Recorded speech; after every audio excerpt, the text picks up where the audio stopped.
Նախապատրաստվի Մարիաննա Ղարամանյան։ Ուժեղ Հայաստանի խմբակցության արգելի պատգամավորներ եւ Հայաստան խմբակցության պատգամավորներ, ովքեր հետևում են մեզ նաեւ այլ հարթակներից, ես եւ նաեւ մեր նիստին աշխատանքներին հետևող քաղաքացիներ, նախ մինչեւ իմ ելույթի բումբովանդակության անցնելը ուզում եմ պաշտոնապես հայտնել, որ Տիկին Ագնեսա Խամոյանի կասկածները իբր պարոն Վարդևանյանի օգտին տրված քվեներ եղել են քյաբաբով տրված ընտրակաշառքներով անհիմն են, նման բան տեղի չի ունեցել, ընդ որում չի եղել քյաբաբի որևէ տեսակ ոչ տավարի, ոչ հավի, ոչ ռակի, եւ ասեմ ձեզ նաեւ, որ պարոն Վարդևանյանի օգտին վստահ եմ, որ բոլոր պատգամավորները քվեարկել են սահմանադրությամբ իրենց սեփական խղճից եւ համոզմունքներից ելնելով, որի արդյունքում պարոն Վարդևանյանը մեր նախագահությունում նստած 4 պաշտոնյաներից միակն է, որը քվեներ է ստացել բոլոր խմբակցությունների պատգամավորներից եւ միակն է, որը ընտրվել է 0 դեմ 0 ձեռնպահ ձայների արդյունքում։ Հիմա գավիմ հիմնական թեմային։ Այս հանձնաժողովի նախագահի պաշտոնում առաջադրված թեկնածուն ես կարծում եմ, որ խոցելի է շատ առումներով։ Բայց իր եւ բացարձակապես իմ կարծիքով չի համապատասխանում այդ պաշտոնին ներկայացվող պահանջներին։ Բայց նրա ելույթը լսելուց ես հասկացա, որ նրա թեկնածությունը ոչ միայն խոցելի է, այլ վտանգավոր։ Սպառնալիք Հայաստանի Հանրապետության անվտանգության համար։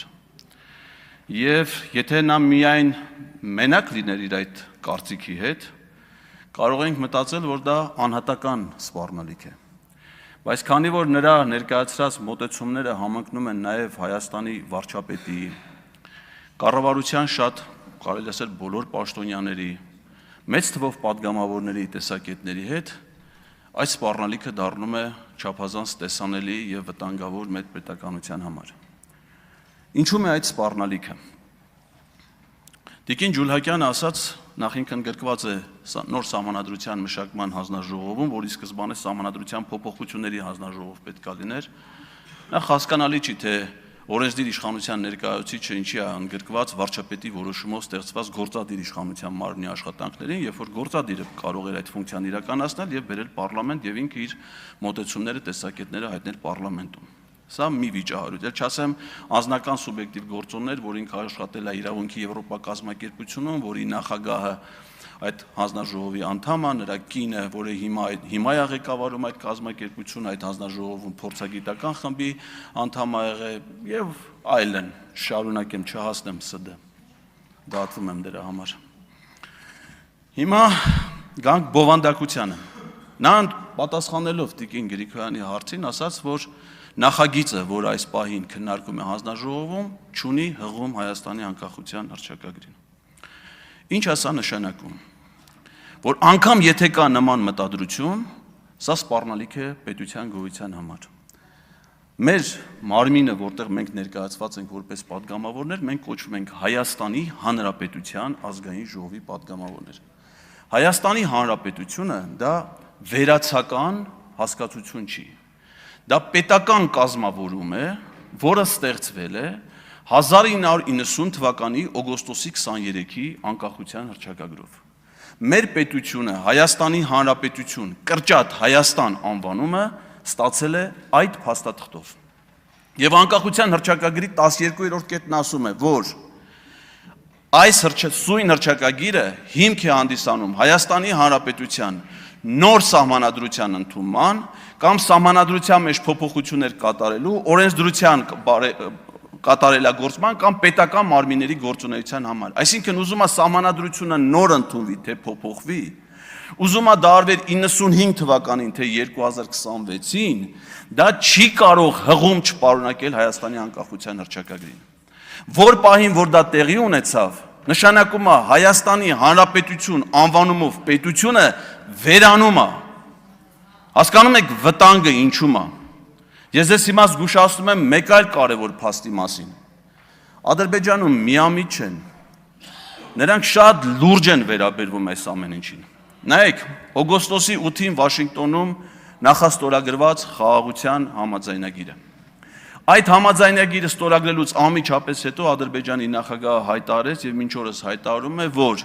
Հայաստանում նոր սահմանադրության ընդունումը նախապայման է այդ խաղաղության պայմանագրի ստորագրման համար։